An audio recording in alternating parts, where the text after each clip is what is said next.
I'm Sarina Fazan, taking a risk, making a difference, and changing the course of your life.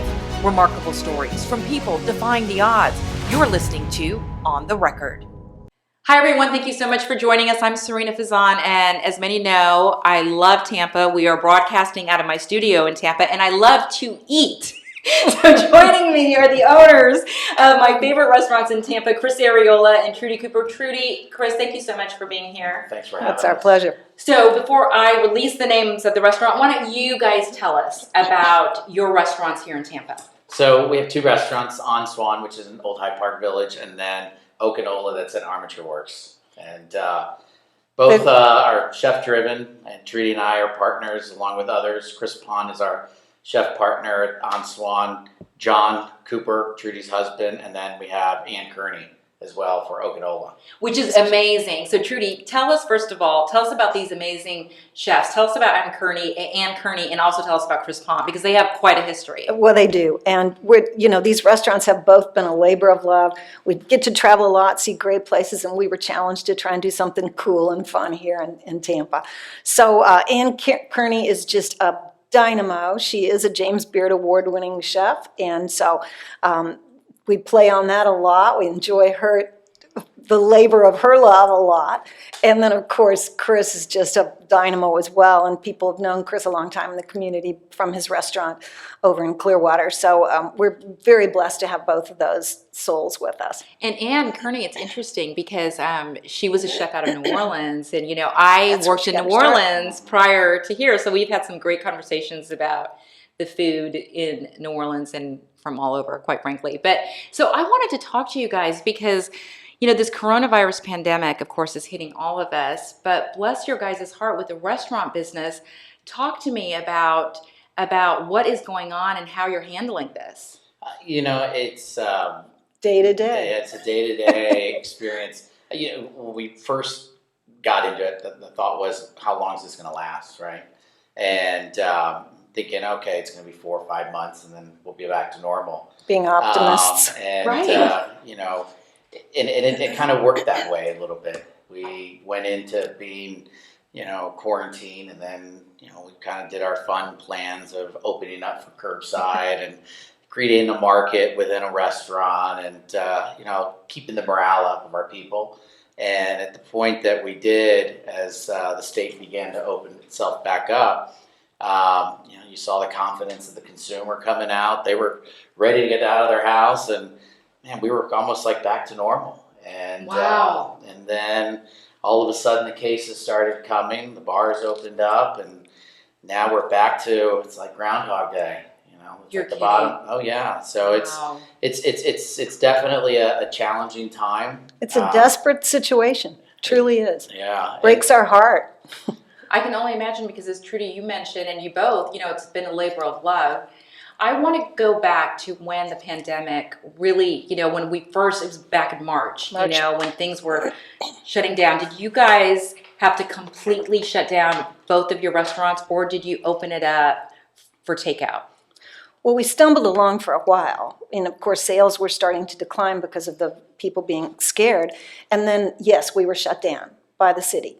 So, and it was really happened closed as of today, which was really alarming and very difficult to pull off with product in your restaurant and employees on the schedule. But that's what had to be done, so we did it. Yeah, so what we wanted to do was do right for our people, right? And Trudy, we come from our past life of Outback, and Trudy was one of the co-founders of Outback, and one of the philosophies there was, you always take care of your people. People come first, right? And so realizing the circumstances, the first thought in our mind was, we need to take care of our people. Let's close our restaurants down. Let's make sure that our people are in the right position. And our thought was, okay, we'll get through this in 2 weeks. And we'll keep feeding them, Right. At least, and shift meals. And what we did is, because we couldn't afford to keep them on staff, to pay them, what we decided to do is we said, look, we still care. We did Zoom calls with them. Wow. Yes, we kept in contact with them. And we said, the only thing that we can do, we can't pay, but we can feed you. So Mondays, Wednesdays, and Fridays, we had Olivia, which is one of Chris's restaurants in South Tampa, on Swann, as well as Oak and Ola, the management teams. We brought the management teams because they were still on our staff, and we said, listen, we're going to cook food, and the food that we cook is the food that we all have in our restaurants that it's going to go bad anyway. So we did boxed meals, and Wow. we did a outside assembly of cars, and we did different pickup times, and we fed our staff Monday nights, Wednesday nights, and Friday nights. And it allowed us to stay in touch with them, see how they're doing, know what's still going on with their lives. So it was a big plus. How many, and that's so great that you guys did that and We're found glad a we way could. and found a way to do something like that. How many staff members would you say that you were feeding? And I have more questions after that question. Yeah, so if you took all three restaurants, not everyone participated. Mhm. Some people were fearful, some people lived in St. So I would say on average we were feeding about 40 to 50 people. And you found that there were the regulars, right? Right. And some would come, if there was a mother that had a daughter and the daughter was in the car, or a friend was in the car, because we made so much, because we never really could determine how many were going to come, that we realized, all right, you know what, here's 2 more boxes, here's 3 more boxes. And then we did that for, a good 2 weeks, and then we realized, gosh, we got to get in the to-go business. Yeah. Right. And Chef Ann would take a few and give them to homeless people on the way home, On the way home. which I thought was great. That is great. Yeah. But speaking of the to-go business, so as a consumer, here's what I wonder about.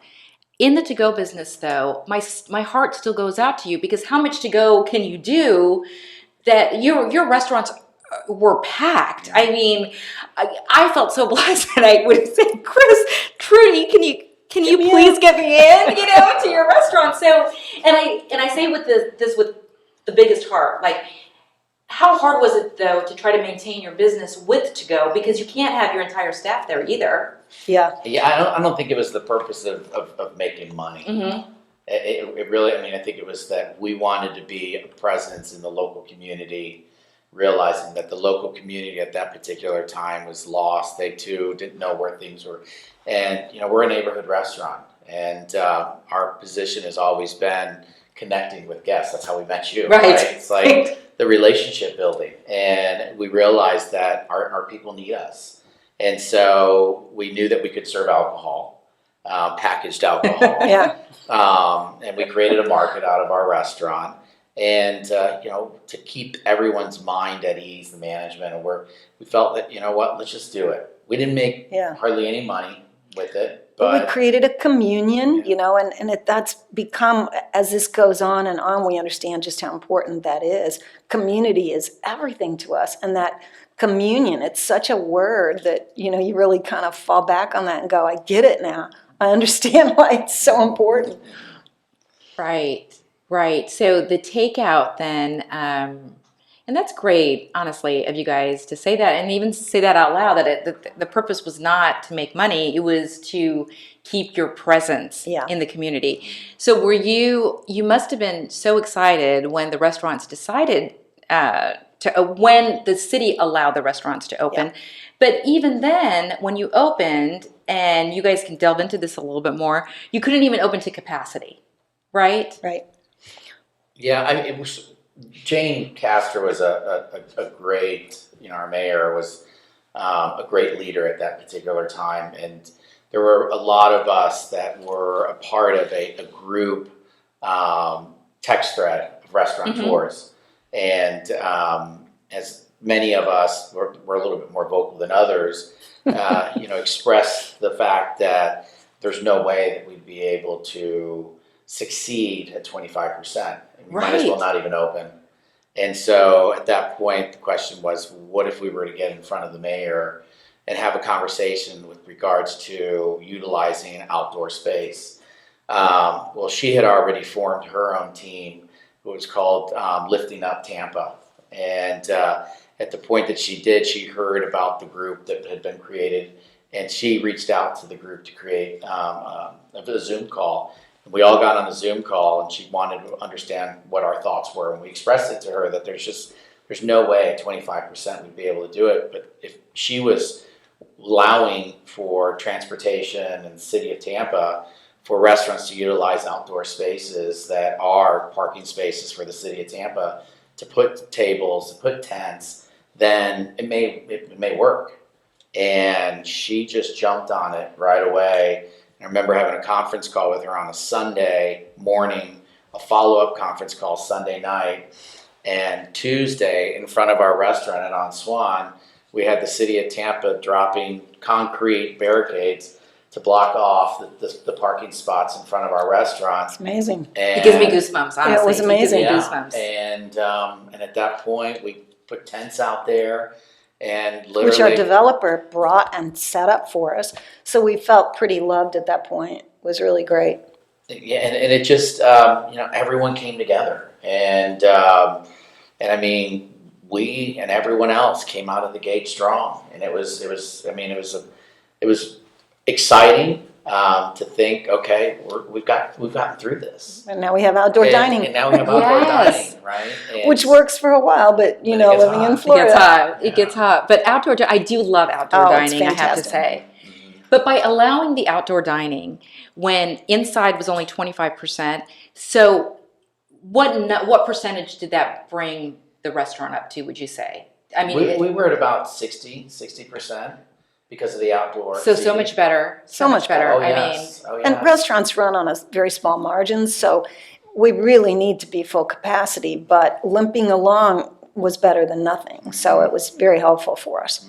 so at 60%, how much of the staff could you bring back? And because, I think about these things because you still, what does it take to make it worth opening? Because, Yeah. we as consumers think, okay, it's great. We can go out to eat. We can, get my favorite cheese board. My daughter loves the cheese board on Swann. I have to say it's her favorite thing on the planet, Sammy's favorite thing. But I think about you guys. You have to staff adequately and think ahead to how much food you're ordering, right? So tell me Yeah. about that. Like, how do you factor that all in, and then do you just hope it works out? It's been very challenging. It Chris, thank God for Chris. He has worked his butt off and just been a really amazing leader through this, because it's a weekly thing. How are we going to get through this week? Yeah, it's a chess game, right? Mhm. And so each move is like moving a pawn on a chess game, and you have to determine if that move is going to be the right move. And I say in today's world, in the restaurant business, cash is king. And so leveraging your cash and knowing where your cash is and not spending your cash in a sense that you're going to waste it, and then all of a sudden we are, in a bad situation. So it's re-engineering a lot of things. It's challenging each other. It's putting people in very awkward positions that are our partners to make some tough decisions. And those tough decisions are maybe changing a dish that may be a great dish, but from a labor standpoint, it just can't do it Can't do it anymore. So you really have to go to the drawing board and just realize that you're going to do X amount of sales, and you still need to get by, right? But I think constant communication has been the key, right? Communicating with our people, communicating with our guests, opening the doors, and our guests came walking in. If you look, our service model has always been, taking care of our guests, having a good time with them, always being there, present. If it meant that we can't do that to that extent just because we want to be open, all of our guests were also forgiving. And I think that's the beauty of what we're experiencing. And I always say this, it's going to take a village to get through this. And our guests that do come in, they're part of the village that are going to help us. So from a financial standpoint, you had PPP money from the federal government that came through, which that was a blessing. Thank goodness for that. Thank goodness for that. That's very helpful. You had grants that you could go after. Thank goodness for that. You had SBA, emergency disaster loans that were out there. And at the point you did, those were funds to allow you to survive. And then at the same time, having those conversations with everyone, the banks, the mortgage, the vendors. These are things that we do. This is what I do every day. Because at the point that you are, the landscape is changing nonstop. And they say 70% of independent restaurants are going to close. And we didn't really believe that at first. We believe that now. Yeah. It's just a desperate situation out there. Well, I have many questions from what you were just talking about, Chris. To give advice to other restaurateurs, or it doesn't have to be restaurateurs, business owners out there, how do you have the patience to go through all of that too? I mean, do you have to walk in with the mindset, to go through with all those loans, to go through, because those hold times can take forever. What advice would you give people? Is it your mindset? Is it having the right banker? What would you say through your experiences? I think it's the relationships, right? I've always had this saying, and I've worked with Trudy for 25 years and John for 25 years, and I think the mentality is always building great relationships, right? And never burn that bridge, right? Because you never know when you're going to need to walk over that bridge again. And we're walking over lots of bridges right now. And at the point that we are, having those great relationships with everyone and being honest. Being transparent. And being transparent. Being partners as much as we can be. No one wants to see someone fail, right? Right. No one wants to see someone have to go through this. And everyone knows that the restaurant industry is the hardest. Well, hospitality in general is the hardest hit industry. Definitely, without a doubt. Right. Without a doubt. And so if there are people that are out there that have, a care for who we are, what we do, and how we've done it, and know that, look, we're going to get through this, but we need each other to get through it, we'll get through it. And I think that that's the mentality. And my dad's always taught me, Chris, wait to worry. Yeah. Wait to worry. And John and Trudy, they're just like, Chris, thank God we have you because you're just so relaxed. And I said, every day's a new day. Yeah. Well, you do have a very calming effect, I have to say. And I do want to, again, many questions, but I do want to point out that when you talked about building relationships and how you are a community restaurant, that is truly the reason why you soon became my favorite place. Thank you. Because whenever I walked in, there was always a smile from not just the two of you, your entire staff. Like, it's like going to family. It's such a wonderful, wonderful experience. And when you're talking about building relationships, and Chris, you've talked to me about this a lot in the past, I love the example that you're giving, because right now when you also need those relationships, they are coming through. Don't burn a bridge. Yeah. Go back to that 70% number. So you heard, where did that stat come from about the 70% of restaurateurs not making it? I believe it. I believe it. So there's an independent restaurant association that was formed by restaurant leaders throughout the United States. There's about 500,000 independent restaurants in the United States. And they figured that 70%, their gauge, is what's going to not make it through. And the purpose and the reason is that there's so many small little restaurants, right? And you think about those small little mom and pops. They don't know how to go after PPP money. They don't know how to find the grant. They just at the end of the day, don't have time. They don't. They just give up. They just give up. And so don't have backing, don't have capacity where they can go to 50%, can't eat outside. There's just so many factors that play into it. That breaks my heart. So, and again, when you said that number, sadly, I do believe it, because the hospitality industry has been hit the hardest. Yeah. And even for people, even for the restaurants that are open, I can tell you, just from the consumer standpoint, a lot of times, there's many, many aspects to it. A lot of people have lost their job. So, of course, what they have to cut back on is spending that money. They can't afford to go out anymore.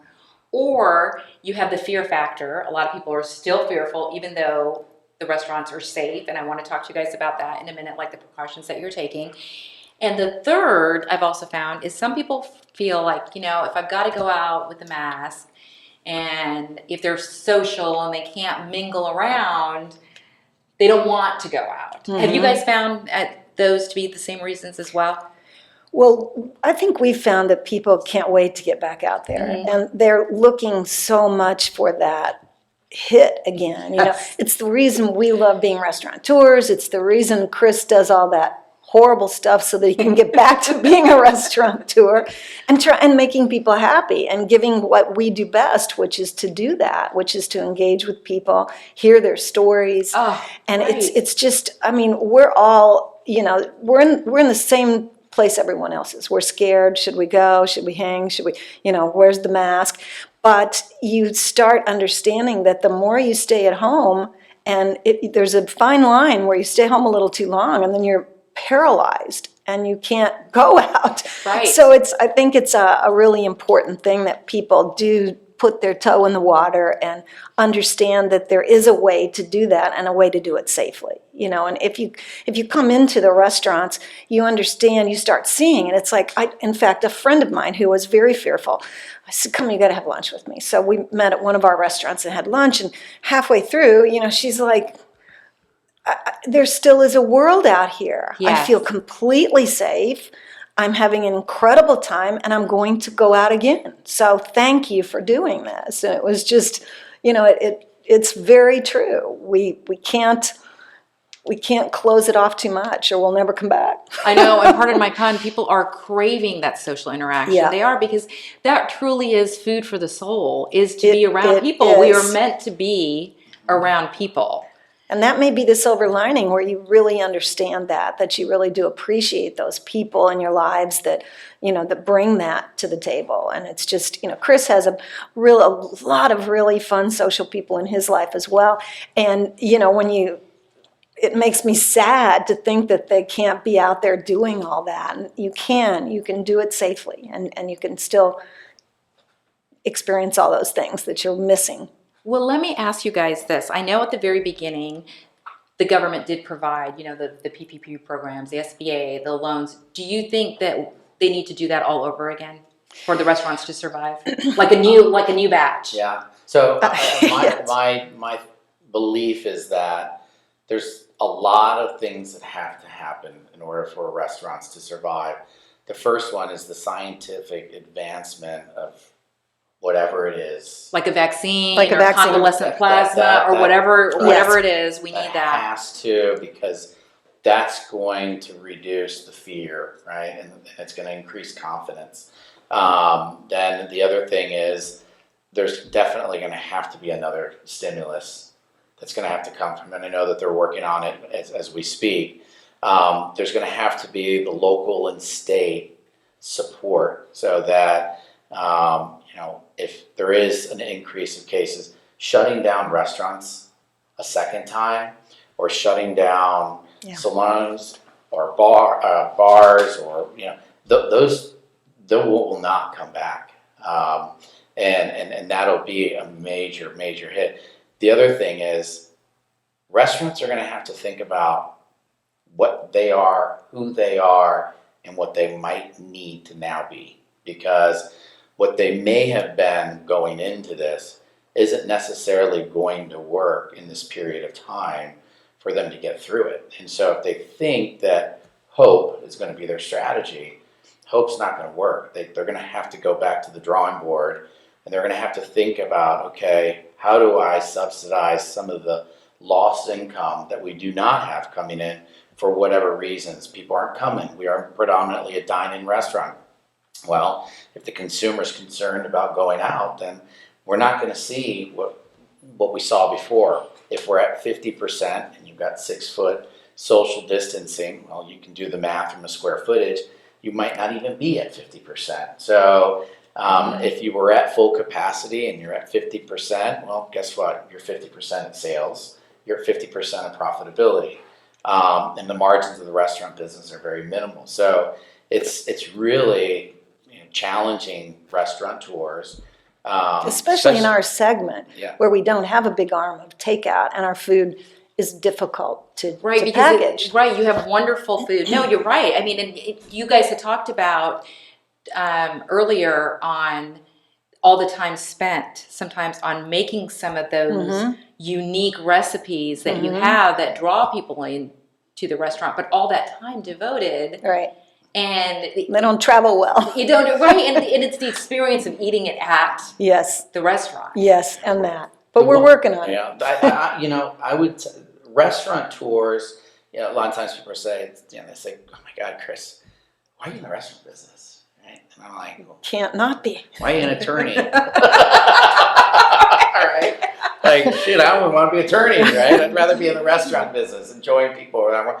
And restaurateurs, they love challenges, and they're risk takers. You're movers and they're movers shakers. and shakers, It's hard for right? us to And sit here this long. Yeah, I think as much as this sounds like doom and gloom, right?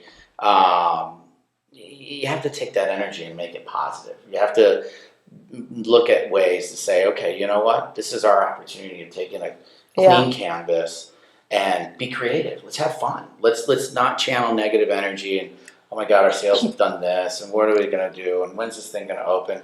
Guys, just go somewhere else, because this crew is we're going to battle through it. And if you are a creative person right now, and there are a lot of them out there, this is your time. This is your time to really think about it, and we're willing to play. So you have an idea of how to use our restaurant. You want to have a birthday party in the back? We can probably arrange that. No, but that's great to know. Great So if to look through our own business through different lenses. It's pretty interesting. So you guys, like, for the consumers out there, especially for the viewers in Tampa, if they're interested in maybe doing something special or something unique, they should contact you guys because you will explore it and see if it can be done. Absolutely. Yes. I mean, I think these are the times where businesses are created because of the fact that you're forced to kind of dig deep and go after what you need to go after to survive. And I think for us, it's just that type of personality that we bring.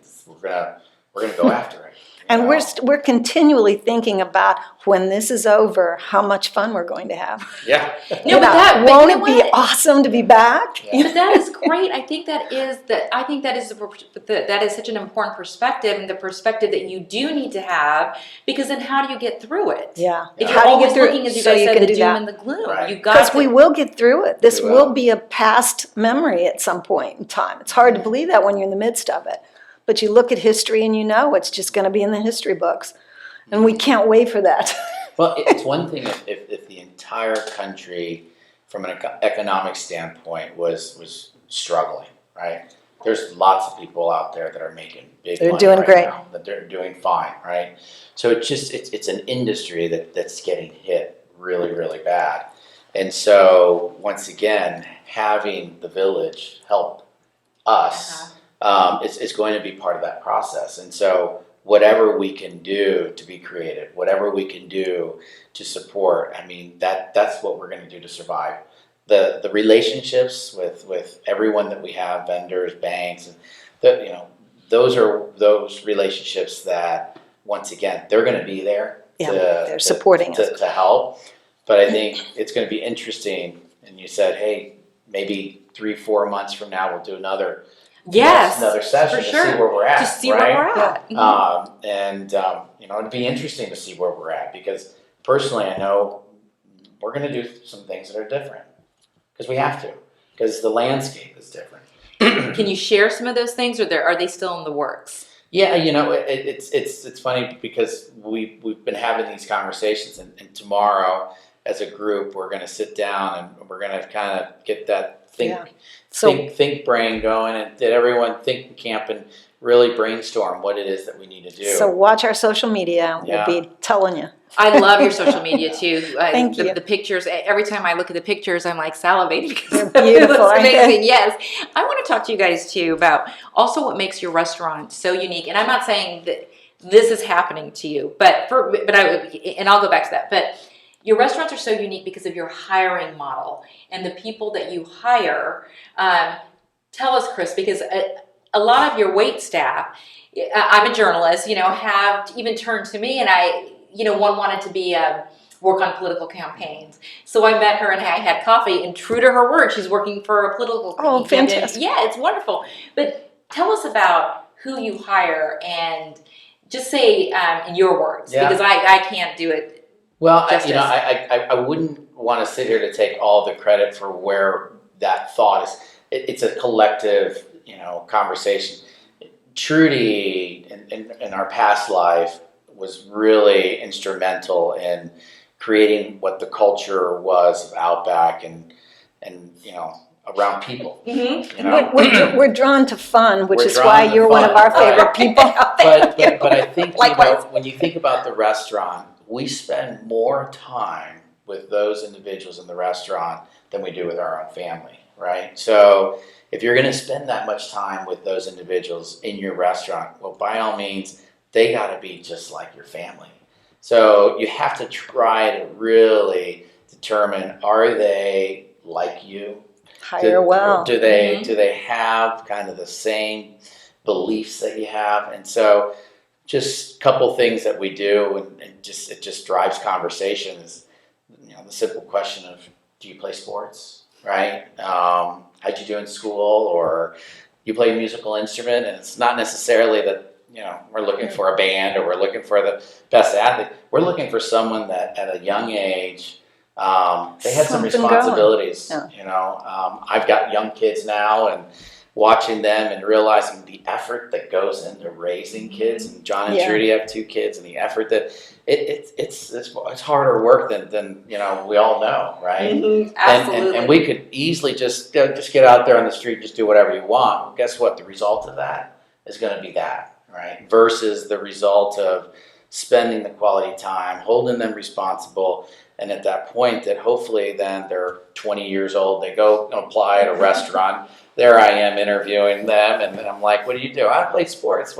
That the parent raised their children the right way, because we get individuals at that age that if they don't have that foundation, golly, the restaurant business, a lot of times you're babysitting, a lot of times you're trying to counsel them, you're trying to do everything that you need to. Yeah. But if you can find the ones that, I was a valedictorian of my high school. Well, tell me a little bit about it. Well, guess what? You got a valedictorian walking around your dining room. Pretty sure that they're going to be able to have a great conversation with everyone in that dining room. Or if not that, a musician. Or creative types. Tell us about your tattoos. We have some amazing stories in the restaurant about tattoos. Well, I love the way you guys help your employees cultivate their dream, though. So because I was a waitress for a long time, through college. For 6 years, I was a waitress and a bartender. And I was doing that in order to fulfill my dream of being a journalist. And so what I love about the employees that you hire, you help them cultivate their dream. So if, there was someone you said that was good at social media. So you started having them do your social media. So I think that's great how you guys do that. And you're right, it boils down to making it like a family atmosphere. Yeah. And you care about your family. You want your family to succeed. So I'm not saying that this is happening with you guys, but you are restaurateurs and the experts. There were reports out of DC and some of the other major cities that they were having a hard time getting some of their employees back because the unemployment was more and they could stay home. Have you guys seen any of that in Tampa? And I'm not saying those are your employees, but have you seen that in Tampa, that there are actually wait staff? And, well, that was a reality for sure. Most of our people chose to come back, if given that opportunity. But yeah, it was absolutely the truth. Isn't that something, though? Yeah. Oh my goodness. And that's a tough decision. It's like, I can feed my family easier and not come back to work. You can't really hold somebody, you can't feel too bad about that. So it was a tough situation. There's a lot of things I think that still need to be worked out, as you mentioned, Yeah. Chris. So how can the community help support not only your restaurants, but also other restaurateurs? What would your message be? Well, no one wants to cook at home. I'll guarantee that, because I'm over it. So, just kidding. But just come out, put your foot in the water. Like I said, put your toe in the water and see if you feel comfortable. Come in easy, because you're going to feel comfortable in our restaurants. That's just the truth, Talk about that. What safety precautions are you taking, or even just tell us what is mandated right now to do? Because I know there's mandates as well. Mm-hmm. And then what are you guys doing on top of that? Yeah, I mean, obviously the masks, right? That's a mandated. That's social But distancing. sanitation, We went through. So when we decided to reopen, we held a 2-hour training session for each restaurant to go over the standard operating procedures. And at the point that we did, it covered everything from sanitizing the tables to cleaning hands to literally going and temping taking everyone's temperature. And just most recently, we partnered up with a company called Corporate Wellness, a lady by the name of Rosalind Stone. And once again, back to the past. fabulous woman. We may have to have her on the podcast, right? She's incredible. She's incredible. But coming Source from of Outback, comfort for very us. source of comfort. We had a hepatitis, we had E. coli, we had the norovirus. There's tons of viruses out there, Yes, right? So right. at the point that some of those came into our restaurants, we would contact Rosalind, and what Rosalind did and her team, they would come in and they would give us the direction of what we needed to take. So how we needed to communicate, how we needed to clean the restaurant, what were the next steps that we needed to take. And so realizing that we were in this pandemic and not being, a virus expert, a restaurateur, immediate reaction was, I'm going to call Rosalind. Maybe we can't afford her, but hopefully she's willing to have the conversation. Lo and behold, she's created another company called Zedic, Zedic, and it's an online app that gives independent restaurants the ease to communicate, the ease to capture or gather information, at the same time an app. And the app is downloaded by the employee, and at the point that they do, every day before they come into work, they have to fill out a questionnaire on the app. And at the point that they fill it out, if at any point they check a box that has what symptoms that they may have, it gives them a red flag, communicates to the corporate wellness, communicates to us, and they end up taking full communication for what the employee needs to do as well as for us. And if not that, every employee gets a check mark. And so you get an email stating the fact that I got passed on them walking in, they show it to the management team. And so there's a lot of little steps. We do contact list payment, so QSR code on the receipt, so you can hover your telephone over it, and that way you don't have to take your credit card out to pay. QSR code for menus. If people don't want to touch the menus, you can take your phone over the QSR code and look at the menu and Online, on your sanitize phone. everyone's hands as they walk in. So it's just how can we do our part to make I always say the hospitals were the front line, nurses and everyone else. We were the second ones, and if we're not taking our position kind of the same way that nurses and the doctors are in the hospital, then we shouldn't be open. Because we're playing a major role, and if we're not protecting the people that are coming in our establishment and making them feel safe, then we shouldn't be doing what we're doing, because we can really hurt people. And aside from just that, I mean, food is also another place where we can also. And safety and sanitation is just in our DNA. It's like, Right. here in the restaurant industry, that's what we've always worked towards that. So we were pretty comfortable with that end, always just a new virus. Yeah. Well, I am so glad that you shared all that, because that is so comforting for the consumers out there. I hope so. So definitely in the next few months, let's have you guys back and check in and see what's happening. I also want to invite you guys back, though, because part of the podcast, one of the most successful ones, is Dating or Love in America. And both of you have amazing love stories and wonderful love stories. So I want you back for 2 shows. Let's do a show where we check in. But promise me we're going to do a show about love in America, because you have a lot of great advice. Both of you have a lot of great advice. In fact, on a personal note, Chris, we won't reveal my male friend's name, but Chris actually talked about taking the time out. He took the time out on Valentine's Day. I was with a male friend of mine who was really brokenhearted. Chris is there with his family and his wife and his beautiful kids. He actually takes time out to talk to my friend about trying to get over this broken heart. And thanks to you, that was the hump he needed. Talk about fantastic. talk about community, though. Talk about why we want to come back to your restaurant. I felt bad for him. I know. It was pretty bad. But that's what makes you guys so special. That's what makes you guys so special. And thank you so much for being on the show. We really appreciate it. Oh, absolutely. This was fun. Trudy Cooper, Chris Arreola, on Swann, Oak and Ola. For those that are not in Tampa and viewing this podcast, if you come into the city, please, these are like the top 2 places that you need to come and see. Thank you so much. And in closing, paraphrasing one of my favorite poets, I always keep the paper because I'm worried I'm not going to say it right. Go where there is no path and leave a trail, just like the 2 you guys have. Oh, Thank you for listening to On the Record.